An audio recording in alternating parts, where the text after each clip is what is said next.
الرحمن الرحیم مرکز الحرمین الاسلام تیانہ روڈ فیصل آباد سے آپ کا میزبان میاں طاہر آپ کے پروگرام فتاوی آن لائن کے ساتھ حاضر خدمت ہے۔ یہ پروگرام روزانہ آپ کی خدمت میں عصر تا مغرب پیش کیا جاتا ہے، مختلف کیبل نیٹ ورک پر دکھایا جاتا ہے، اور اس پروگرام کی ریکارڈڈ سی ڈی مرکز الحرمین الاسلامی ستیانہ روڈ سے دستیاب ہے۔ اس پروگرام میں براہ راست پوچھے گئے یا فون کالز کے ذریعے پوچھے گئے سوالات کے جوابات ممتاز عالم دین، مذہبی اسکالر، محقق، مدبر، اتحاد عالمی اسلامی کے داعی حضرت مولانا محمد اسحاق خطیب کرینیہ مسجد جال والے مرحبا فرماتے ہیں۔ اگر آپ کو بھی کوئی دینی، معاشی، معاشرتی، کاروباری یا خاندانی مسئلہ درپیش ہو تو ہمارا ٹول فری نمبر نوٹ کر لیجئے 080011777۔ یاد رہے کہ یہ پروگرام روزانہ عصر تا مغرب آپ کی خدمت میں پیش کیا جاتا ہے۔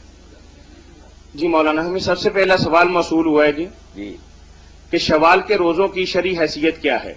قرآن و سنت کی روشنی کے اندر اس کی وضاحت فرما دیجئے۔ اور عام طور پر مشہور ہے کہ شوال کے روزے اگر ایک دفعہ رکھ لیے جائیں تو ہر سال رکھنے ضروری ہوتے ہیں، اور ساتھ ایک اور بھی وضاحت فرما دیں کہ 2 شوال کا لوگ کہتے ہیں کہ روزہ رکھنا ضروری ہے، باقی بعد میں بھی رکھے جا سکتے ہیں۔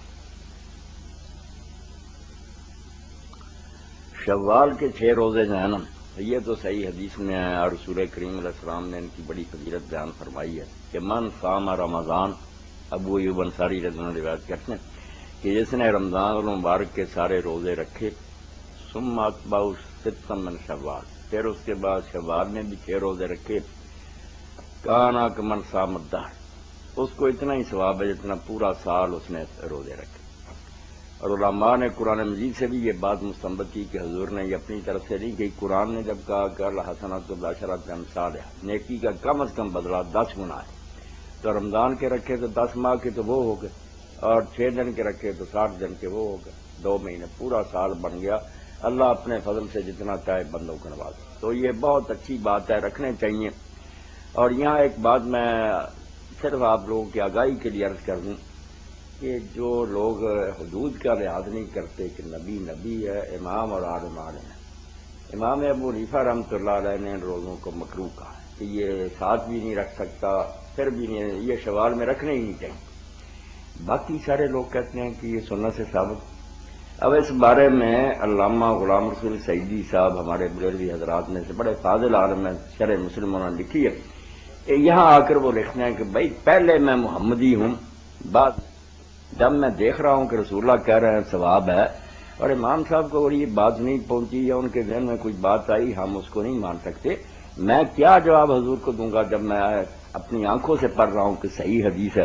میں امام صاحب کی بات کو ترجیح دوں تو پھر حضور کو میں کیا منہ دکھاؤں؟ بہت انہوں نے درد دل سے جملے وار لکھے ہیں، سب کو پڑھنے چاہیے۔ تو یہی ہونا چاہیے طریقہ، کیا ائمہ اور علماء سارے ہمارے لیے واجب الاحترام ہیں، مگر ان کا مقام حضور کے برابر نہیں، معاذ اللہ، وہ تو بہت نیچے ہیں، آپ کے پاؤں کی خاک ہیں، آپ کی برکت سے کہ وہ امام بنے، حضور سے چائی پڑ جائے کہ حضور یہ کہتے ہیں، امام یہ کہتا ہے، یہ تو کفر سے کم بات نہیں، اس سے توبہ کرنی چاہیے۔ دوسری بات جو پوچھی گئی ہے کہ یہ روزے جو ہیں اگر ایک مرتبہ رکھ لے تو پھر ساری عمر رکھنے پڑتے، یہ ایسی ہے جیسے لوگ کہتے ہیں کہ اگر کوئی تہجد ایک دن پڑھ لے پھر سارا عمر پڑھنی پڑتی ورنہ گناہگار ہوتا۔ یہ جہالت کی بات ہے، جس دن کسی کو نصیب ہو تہجد پڑھ لے، نہ ہو سکے گا نہ پڑھے، جس دن موقع مل رہا اس دن کیوں ضائع کرے۔ یہی بات ان 6 روزوں کی ہے کہ اگر آپ کو اللہ نے توفیق دی، تندرستی دی، آپ اس سال رکھ لیں، پھر نہ بھی رکھیں جائے کوئی بات نہیں، ایک مرتبہ رکھنے سے ضروری نہیں ہو جاتی۔ دوسری بات جو پوچھی گئی ہے کہ ساتھ ہی رکھیں اگلے دن ایک روزہ ٹرو کا اور بعد میں پھر جب جی چاہے رکھیں، یا سارے اکٹھے رکھیں ساتھ ہی، یہ بھی کوئی مسئلہ نہیں، بلکہ بہتر بات یہ میں نے یہی سمجھا کہ امام ابو حنیفہ اور امام مالک نے جو مکروہ کہا نا، ان کے ذہن میں یہی ہے کہ اگر لوگوں نے فرضوں کے ساتھ ملا دیا ان کو ساتھ ہی، اور اس کے لیے باقاعدہ پھر اعلان ہوتے رہے مسجدوں سے کہ ساری کا وقت ہو گیا، تو یہ پھر روزے 30 یا 29 نہیں رہیں گے، 35-36 ہو جائیں گے، یہ بھی 7 فرض ہو جائیں گے۔ اس لیے انہوں نے جیسے حضور نے کہا نا کہ جہاں فرض پڑے وہاں سے ہٹ کر سنتیں پڑھو، ویسی بات ہے کہ کچھ فرق ڈالنا ہے۔ بالکل امام جعفر صادق کے فتویٰ ٹھیک ہے، 3 دن تو بالکل نہ رکھیں جی السلام علیکم، اور 2 دن بعد۔ ہیلو وعلیکم جی وعلیکم السلام، صاحب جی پوچھیں، میں بیٹھا ہوں۔ سر عورت میک اپ وضو کر کے میک اپ کر سکتی ہے؟ وضو کر کے سوئی پاؤڈر لا سکتی ہے؟ ہاں لگا سکتی ہے، ہاں جی، لگا سکتی، کوئی بات نہیں نہیں ٹوٹتا ہے، ہے۔ نہیں ٹوٹتا صاحب، کریم شریم کوئی خوشبو وغیرہ گھر میں لگا سکتی ہے؟ خوشبو تو عورت کے لیے ایسی ویسے ہی منع ہے نا جو ہوا میں پھیلے۔ گھر کے اندر اگر گھر میں ایسی خوشبو لگائے، زینت کرے، پاؤڈر وغیرہ سرخی، کوئی بات نہیں۔ اللہ نے خود قرآن میں کہا کہ وہ اپنی زینت محرموں کہہ رہے ہیں لوگوں کے ساتھ باقی کو نہ دکھائے، بلکہ امام ابو یوسف رحمۃ اللہ علیہ نے بڑی حکمت کا یہ فتویٰ دیا کہ 3 باتوں پر تو مرد کو عورت کو مارنے کا حق ہے۔ ایک وہ نماز نہ ادا کرے، گھر سے بلا اجازت باہر جائے، اور ایک زینت نہ کرے، بناؤ سنگار نہ کرے تو مار سکتا کہ میں گھر میں آتا ہوں کیسی بدشکل نظر آتی ہو، باہر کسی فتنے میں مبتلا، تو یہ زینت کرنا بھی عبادت ہے عورتوں کی۔ وضو کے ساتھ ہاں وضو کے بعد کریں، پہلے کریں، کوئی بات نہیں۔ اور امام موسیٰ کاظم رحمۃ اللہ علیہ کے بارے میں پڑھا، وہ بڑھاپے میں بھی اپنے آپ کو ٹھیک ٹھاک رکھتے، خوشبوئیں وغیرہ لگاتے، تو لوگ پوچھتے کہ آپ بوڑھے ہو کر بھی یہ کام کرتے ہیں؟ تو کہا کہ جیسے میں چاہتا ہوں کہ میری عورت میرے لیے بنے سنورے، وہ نہیں چاہتی کہ میرے خاوند میں کوئی کشش ہو، میں سرا بسا ہوں گا تو وہ نفرت کرے گی۔ تو یہ عبادت ہے، اس نیت سے کہ ہم دونوں میں محبت پیدا ہو، دوسری طرف توجہ نہ، عین عبادت۔ جی وعلیکم السلام۔ جی مولانا، ایک صاحب نے ہمیں سوال بھیجا ہے کہ مسجد زرار کے متعلق تھوڑا سا تاریخی اعتبار سے ہمیں بتا دیجئے، اور انہوں نے ساتھ ہی ایک اور سوال بھی بھیجا ہے کہ اگر گورنمنٹ کی یا کسی پرائیویٹ ناجائز قبضہ جمع کی جگہ مسجد بنا لی جائے تو اس مسجد کی شرعی حیثیت کیا ہے، اور وہاں نماز ادا کرنے کے متعلق کیا حکم؟ مسجد زرار تو جانتے ہیں کہ رسول کریم علیہ السلام کے نام آخری ایام میں منافقین نے مسجد بنائی، نیت بد تھی کہ مسجد قباء کی رونق جو ہے اس میں کمی آ جائے، ہمیں ایک اڈا مل جائے، وہاں ہم سارے بد نیت اکٹھے ہوں اور آپس میں مشورے کیا کریں۔ تو انہوں نے رسول کریم علیہ السلام سے کہا کہ حضور آپ تشریف لائیں، ہم نے مسجد بنا لی ہے، برکت کے لیے آپ افتتاح فرما دیں۔ آپ نے وعدہ فرمایا کہ میں اب تو تبوک کے لیے روانہ ہو رہا ہوں، واپس آ کر میں پھر وہاں نماز پڑھوں گا، مگر راستے میں جو ہے تو اللہ تعالیٰ نے بتا دیا کہ یہ مسجد نہیں، یہ کفر کا اڈا ہے، بے دینوں اور منافقوں کے لیے گھر بنایا، اسلام کو برباد کرنے کی کوشش ہے، تفریقاً بین المومنین، اور مسلمانوں کو یہ ٹکڑے ٹکڑے کرنے کے لیے آپ اس مسجد میں بالکل نہ کریں۔ تو آپ نے پھر سفر میں کہا کہ کون ہے جو ذمہ داری لیتا کہ میرے مدینہ جانے سے پہلے جا کر اس کو جلا دی۔ پھر 2 صحابی گئے، انہوں نے آگ سے جلا دیا، اس کا نشان بھی مٹا دیا، اب پتہ بھی نہیں چلتا وہ کہاں تھی، یہ کہاں نہیں تھی، یہ قباء کی طرف ہی تھی، مگر اس کا محل وقوع بھی لوگوں کو یاد نہیں رہا، بالکل نام و نشان اس کا مٹا دیا آپ نے۔ تو قرآن مجید نے یہ ساری چیزیں جو بیان فرمائی کہ مسجد زرار جو ہے کہ مسلمانوں میں پھوٹ ڈالنے کے لیے، اس میں یہ مسجدیں بھی شامل ہیں کہ ایک محلے میں مسجد ہے قریبی، کوئی وجہ نہیں، نمازی وہاں ہی نہیں، یہ نہیں کہ کم سما سکتے، خواہ بخواہ بنا لیتے ہیں لوگ، اس کو بھی مسجد زرار کہنا چاہیے۔ وہی بات جو نا تفریقاً بین المومنین، مسلمانوں کو ایک جگہ اکٹھے نہیں ہونا دینا چاہتے، ٹکڑے ٹکڑے کرنا چاہتے۔ حضرت عمر رضی اللہ عنہ کے بارے میں تو صاف آتا کہ وہ ایک محلے میں دوسری مسجد کی اجازت نہیں دیتے، اور ایسی مسجدیں جو ہے نا، یہ جیسے کہا کہ سرکاری زمین پر قبضہ کر لیا یا کسی کی جگہ پر قبضہ کئی پارکوں میں بنا دیتے، سب ظالم، یہ عرض منصوبہ اجازت کے بغیر غصب کی ہوئی ہے، یہاں مسجد بنانا حرام ہے، اور حکومت کو چاہیے اور جس مالک کی زمین برباد کرے اس کو گرا دے، کوئی وہ مسجد نہیں، نہ اس کو مسجد کا احترام حاصل ہے۔ وہاں نماز پڑھنا بھی جو ہے نا، کچھ لوگ تو یہ کہتے ہیں کہ جو ایسی ناجائز زمین ہے اس میں نماز بھی حرام ہے، وہ نہیں ہوتی، یہ امام احمد کا اور شیعہ حضرات کا قول ہے۔ وہ کہتے ہیں جگہ تو پاک ہونی چاہیے، پاک یہی ہے کہ وہاں ٹٹی نہ ہو، یہ بھی ناپاک ہے کہ ورز منصوبہ۔ دوسرے کہتے ہیں یار نماز ہو گئی، گناہ اس کے ساتھ۔ السلام علیکم۔ وعلیکم السلام۔ جی بھائی مولانا وراثت کے متعلق پوچھنا چاہتے ہیں۔ جی الرجال نصیب مما ترک الوالدان والاقربون وللنساء نصیب مما ترک الوالدان والاقربون مما کل منہ او اکثر نصیبا جی پڑھیں نا اس کا ترجمہ اور بتائیں نا کیا پوچھنا چاہتے ہیں۔ نصیبا مفروضہ نصیب مفروضہ، بالکل ٹھیک. یعنی آپ پوچھ کیا رہے ہیں بھائی، تھوڑا سا واضح بتائیں کریں نا کیا پوچھتے. کے متعلق. یہ آیت تو آپ نے پڑھ لی، جی. پوچھنا کیا چاہتے ہیں؟ مردوں کے لیے کتنا ہے، عورتوں کے لیے کتنا ہے؟ مردوں اور عورتوں کے لیے ایک حالت تو ان کی یہ ہوگی کہ مرد جو ہے نا اس کی کوئی اولاد نہیں، فوت ہو گیا اس کی کوئی اولاد نہیں، تو پھر بیوی کو ملے گا چوتھا حصہ. جی. اگر خاوند فوت ہو اور اس خاوند کی کوئی اولاد ہو، بے شک دوسری بیوی سے ہو، پھر اس بیوی کو ملے گا 8واں حصہ. جی. اور اگر بیویاں زیادہ ہوگی تو اس چوتھے کو یا 8ویں کو آپس میں برابر برابر تقسیم کرے گی، رہے گا حصہ اتنا ہی، 1/4 یا 1/8.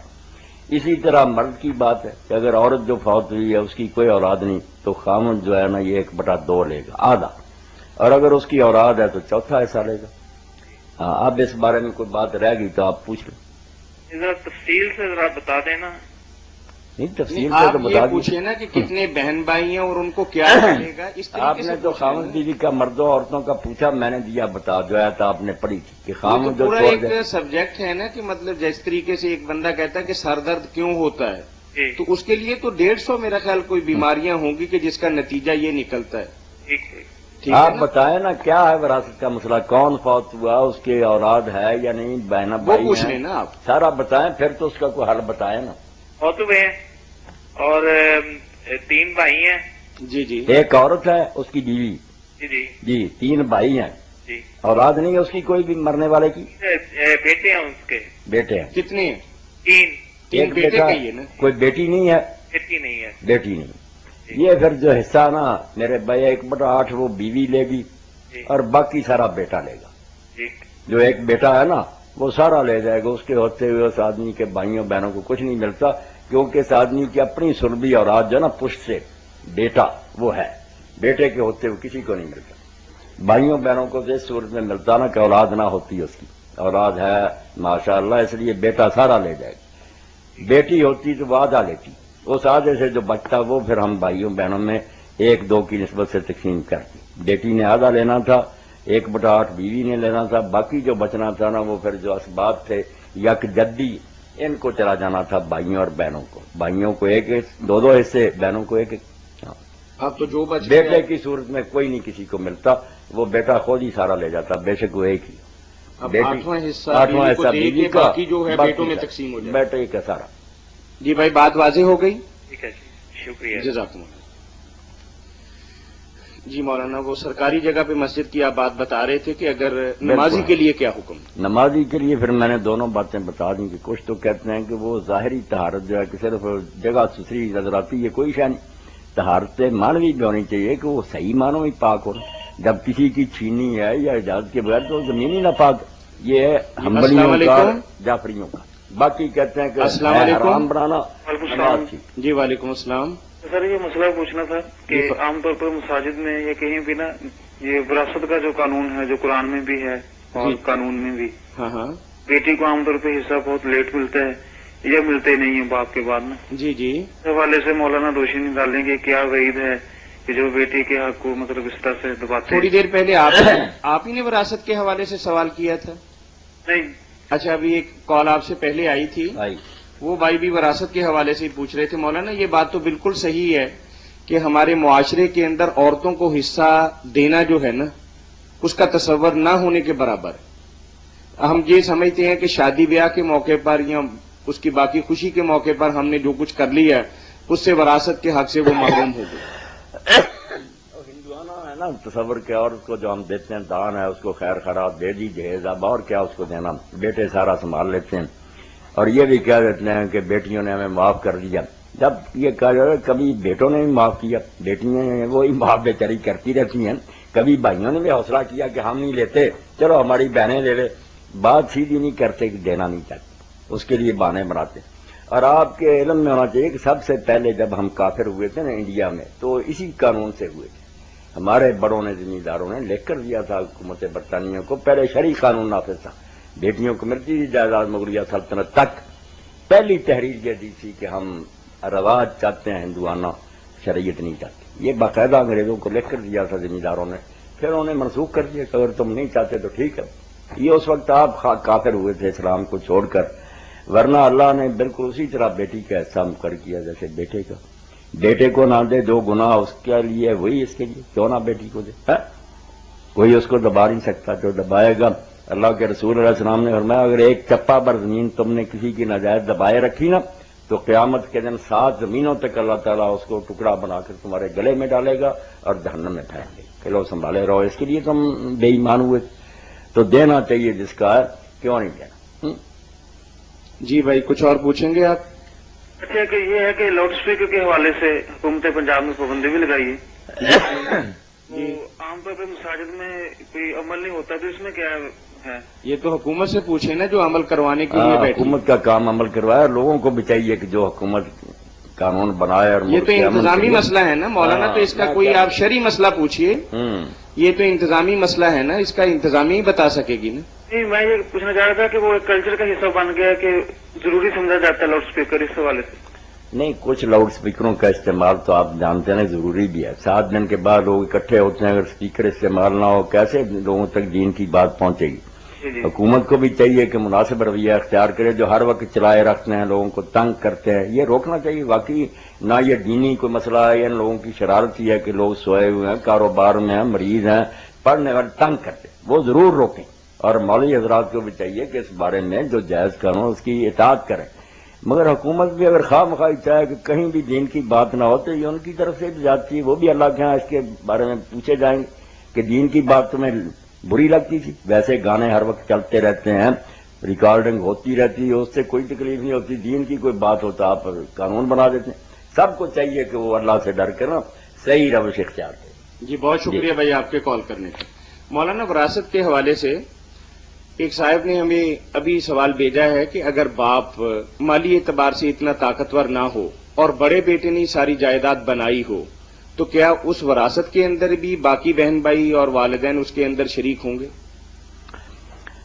یہی طاہر صاحب ہمارے یہاں جو جوائنٹ فیملی سسٹم ہے نا کہ سارے اکٹھے رہتے ہیں، پھر اس میں بڑا بیٹا کماتا رہتا، بعد میں یہ مسئلہ پیدا ہو جاتا کہ محنت تو زیادہ اس کی تھی، حصہ ساروں نے برابر لے لیا. تو اس کا حل یہی ہے جیسے عرب لوگ کرتے ہیں، پہلے گھر بناتے تھے، وہاں بہو کو اور بیٹے کو آباد کرتے تھے، وہ الگ کماتا تھا. تو اس صورت میں جو ہمارے یہاں رواج ہے پھر تو نہیں ہے یہ دیکھا جائے گا کس نے کمایا، یا تو بیٹے کے نام پہلے ہی والد کراتا رہے جو وہ کماتا، اور اگر وہ اپنے نام اس جائیداد کو کراتا رہتا ہے تو پھر تو ظاہر بات ہے باپ کے نام ہے تو بیٹے تو لیں گے. پھر کس طریقے سے ہم انہیں محروم کر سکتے؟ یہ باپ اور بیٹے کو پہلے ہی سوچنا چاہیے کہ اگر وہ سمجھتے ہیں نا کہ عدل کی بات یہی کمارا تو اس کے ہی نام وہ پراپرٹی کرائے. جی جوائنٹ سسٹم کے حوالے سے آپ نے بہت اچھی بات بتائی، لیکن بعض اوقات مولانا اس کے فوائد بھی ہیں اور نقصانات تو لامحالہ ہیں جیسے آپ نے بتایا. بعض اوقات ایسا بھی ہوتا ہے کہ ایک بندہ اپنی بیوی کو صرف اس بنا پر طلاق دیتا ہے کہ میرے اپنی بیوی کے ساتھ تو اچھے تعلقات ہیں، میری خدمت کرتی ہے لیکن میرے والدین کی خدمت نہیں کرتی، اس بنا پر بھی بندہ طلاق دے دیتا. ہاں، یہ تو بیویوں کو بھی سوچنا چاہیے نا کہ ایسی باتیں جس سے خاوند کے ماں باپ تک کا بھی احترام ختم ہو جا رہا ہے، ایسے مسئلے بنا لیے جائیں کہ نہیں اس کے ذمہ کوئی نہیں، خاوند اس کے لیے نوکرانیاں رکھے. بھائی کہاں سے نوکرانی رکھے؟ تیرے ساتھ ان کا پتہ نہیں شاید کس طرح اس نے کیا، کوئی سارے اتنے امیر اور سیٹھ ہیں کہ وہ نوکرانیاں والدین کو لے دیں. آپ بھی بچی ہیں جیسے اس کی بیٹیاں کرتی تھیں، آپ بیٹی بن کر آئی ہیں، آپ بھی خدمت کریں. یہ مسئلہ جو ان لوگوں نے بنا لیا نا، حتیٰ کہ خاوند تک کے بارے میں کہہ دیا کہ خاوند کا ایک ہی کام ہے جو اس کو دے گی، باقی کوئی نہیں، روٹی پکا کر بھی نہیں دے گی، کوئی اس کا دھندا نہیں کرے گی، کپڑے نہیں دھوئے گی. اب اس مسئلے سے کتنے گھروں میں ویرانی پھیلی. جدہ میں لوگ تھے، وہ جماعت اسلامی سے متعلق تھے، بھائی گیا، اس آدمی نے کہا میرے بھائی کے کپڑے دھو دو. اس نے کہا کوئی نہیں، میں تو چہرے بھی نہیں دھو سکتا. پڑی ہوئی تھی، دین پڑا ہوا تھا، تو دین نے بیڑا لوگوں کا غرق کیا. ابن قیم لکھتے ہیں رسول اللہ کی بیٹی سے بڑی کسی کی شان ہے فاطمہ کی؟ کیوں وہ چکی پیستی تھی، کیوں پانی ڈھوڑتی تھی، کس طرح وہ آٹا گوندتی تھی، علی نے کوئی خادمہ دی تھی اس کو؟ کوئی شرم کرو، یہ معاشرت ہے. اس طرح مل جل کر جاتا ہے کہ وہ کہ بس میں بن سنور کر بستر پڑاؤں گی، باقی سارے دھندے آپ کریں. خواہ مخواہ کی بات. اور جب انہیں میں کہتا ہوں اچھا اگر آپ نے یہ مسئلہ پڑھ لیا نا بیشتی زیور سے تو وہی لکھا آپ بیمار ہوں گی وہی نہیں دوائی دے گا، نہیں علاج اس کے ذمہ آپ کا باپ کرے یا آپ اپنی طرف سے کراتی پھریں، مریں پھر آپ، پھر عقل آئے گی. تو یہ ساری باتیں غلط ہیں. مل جل کر رہنے میں واقعی بہت برکتیں ہیں، مگر بڑے بھائی کا پھر خیال بھی کرے نا کہ اس نے زیادہ محنت کی تھی، دوسرے بھی پھر حوصلہ ذرا بلند کرے، دے دے اس کو کہ زیادہ کماتا رہا، چلو ابا جی زیادہ بھی دے دیں کچھ نہیں.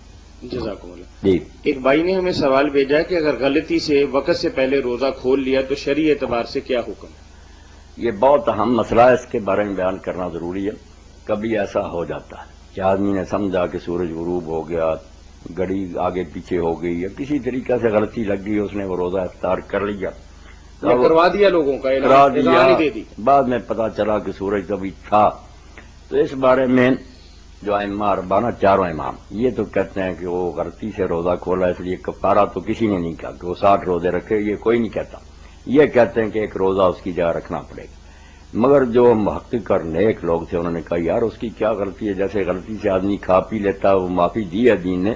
اس نے سمجھا غروب ہو گیا، اگر وہ سمجھتا کہ سورج ہے پھر کھولتا، پھر توڑتا، پھر 60 روزے رکھتا. اس لیے میں پڑھ دیتا ہوں، یہ فقہ سننا میرے ہاتھ میں پہلی جلد سید صاحب کی 466 سوال 9 نمبر مسئلہ. اذا اکلا شاربا جامع زانن غروب الشمس اور مسرور فضار خلاف ذلك. ہاں کر لینا.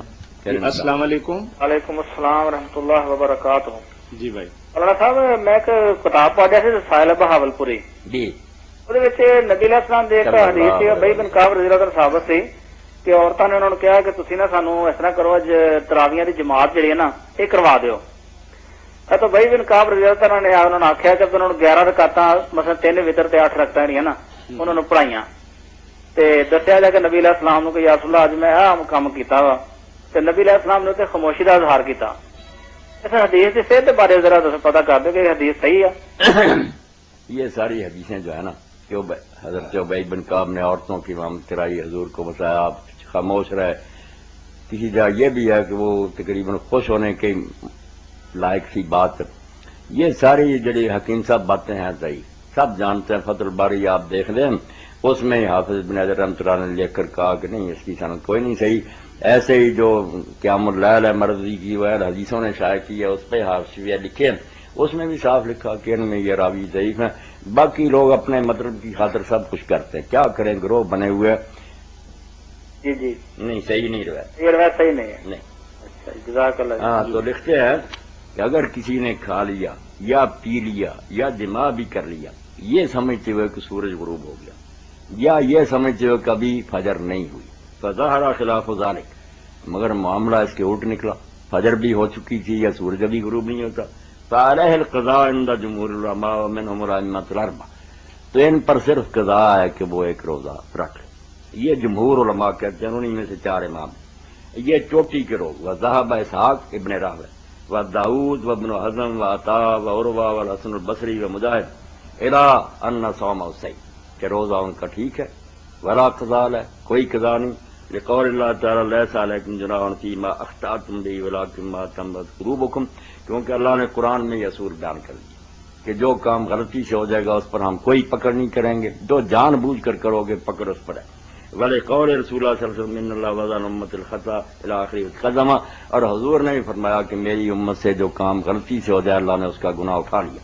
وروا عبد الرزاق قال حدثنا معمر عن الاعمش عن زید بن وهب قال افطر الناس فی زمن عمر بن الخطاب، حضرت عمر جن کے زمانے میں لوگوں نے روزہ افطار کر لیا. تو زید بن وہب کہتے ہیں فرأیت اساسا، میں نے دیکھے بڑے بڑے پیالے لائے گئے برتن، اخرجت من بیت حفصہ، حضرت عمر کی بیٹی ہے رسول اللہ کی بیوی کے گھر سے لے آئے گا. فشارب لوگوں نے پی لیا. ثم طلعت الشمس من صاف، پھر بادل میں سے سورج نکلا. فکان ذلک شک علی الناس، لوگوں کو یہ بات بڑی اب بھاری معلوم ہوئی کہ اب کیا بنائیں گے. فقالوا نقضی هذا اليوم، انہوں نے کہا اس روزے کی قضا رکھ لیں گے. قال عمر لما، کیوں رکھیں گے؟ واللہ ما تجسنا لیس، ہم نے کوئی جان بوجھ کر گناہ کیا کوئی نہیں، ہم نے سمجھا سورج غروب ہو گیا. یہ سارے ابن تیمیہ کا پھر آگے حوالہ کہ پتہ چلا لا یجب القضاء، کہ کفارہ تو لگ رہا قضا بھی کوئی نہیں. حضور کے زمانے میں یہ اسماء کہتی ہیں ایسے ہی ہوا تھا، سورج نکلا تھا. فإن النبی صلی اللہ علیہ وسلم لم یامر بالقضاء، حضور نے قضا کا کوئی حکم نہیں، اگر ہوتا کتابوں میں نقل ہوتا بس. اگر مولانا ہمارے پاس بھی گھڑیاں نہ ہوتی تو آج سے 7-8 برس پہلے شاید یاد ہو آپ کو کہ رمضان کے پورے ایک مہینے کے اندر ہم نے سورج نہیں دیکھا تھا. نہیں دیکھا. دھند اتنی پڑ رہی تھی، سردی اتنی زیادہ تھی کہ 12 بجے ایسے لگ رہا تھا کہ مغرب نہیں بلکہ عشاء کا وقت ہو گیا. عشاء. یہ تو گھڑیوں کی وجہ سے ہم بچ گئے. جی السلام علیکم. جی السلام علیکم. جی وعلیکم السلام. جی مجھے مولانا صاحب سے غیبت کے بارے میں پوچھنا تھا کہ ایک شخص کی غیر موجودگی میں اگر ہم ایسی بات کہیں کہ اگر اس شخص کو کے سامنے کہیں تو اس کو بری لگے، اس کو غیبت بولتے ہیں. جی جی. تو مولانا صاحب اس طرح تو ہر بات کا نہ کوئی پہلو کسی دوسرے کے متعلق ہی ہوتا ہے، اور ہمیں اپنی ہر دوسری بات پہ یہی گمان ہوتا ہے کہ ہم کسی دوسرے کی غیبت کر رہے ہیں. تو آپ پلیز اس بارے میں رہنمائی فرمائیے کہ اس کی حدود آخر ہیں کیا؟ Thank you. غیبت کے بارے میں لوگوں نے جو سمجھ لیا نا کہ کسی کے پیٹھ پیچھے اس کی سچ مچ جو برائی بیان کرنا، اس کو ہی صرف مکمل تعریف سمجھ لیا. اس سے میری بچی ساری مشکلیں پیدا ہوئی. اب واقعی ٹھیک ہے کہ بہت سی چیزیں تو ایسی ہیں کہ وہ ہر وقت ہم کر سکتی ہے. بند کر. جی جی.